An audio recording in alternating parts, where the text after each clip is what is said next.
Hi, welcome everybody. Today we're going to talk about graduated cylinders. First of all, let's talk about why it's called a graduated cylinder. Well, it's cylindrical shaped and there's all these little lines on it called gradations. And this is a tool used by scientists to help us know the volume of liquid, the amount of space the liquid takes up. So how do we read a graduated cylinder? Well, we have to look carefully at the gradations on the cylinder. So this graduated cylinder has gradations every 0.1 milliliters. So here we will see the line for 3 milliliters, and here is the line for 4 milliliters, and you will see that there are 10 lines in between. So that tells us that each of these smaller lines is 0.1 milliliters. So water will adhere or stick to the side of a container, and it'll make this U shape called a meniscus. And it's really important that we read from the bottom of the meniscus. In the video, it's a little bit darker color.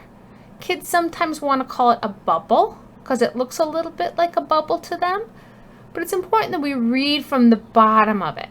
So although the top of the water is at 3.6 milliliters, the reading on this graduated cylinder is actually 3.5 milliliters because you need to read from the very bottom of the meniscus. When you are reading a graduated cylinder, it's really important that you squat down and read so that you are at eye level. If you try to read it from above, you're going to be reading it at an angle, and you won't be able to tell where the bottom of the meniscus really is. So always squat down and get at eye level for accurate measurements. Now there's a variety of different graduated cylinders that you might see in your classroom.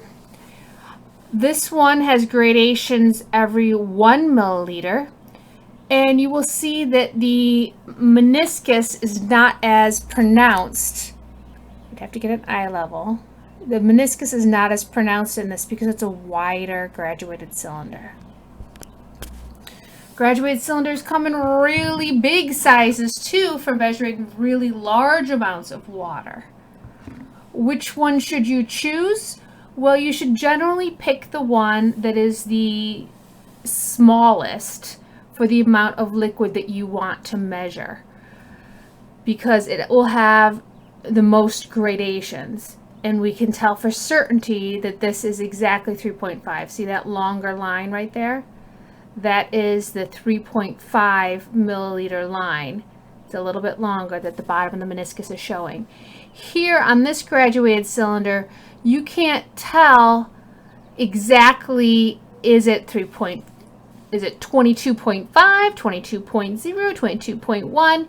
You don't know. You can tell it's right about 22, but you can't tell to the 10th digit what the actual graduated cylinder reading is. So it's important that you pick the correct graduated cylinder for the situation. Generally, the narrower and the more gradations, the more accurate your measurement will be. Why use a graduated cylinder over, say, a beaker? Is because a beaker has very few gradations. See, this beaker has gradations really only every 25 milliliters.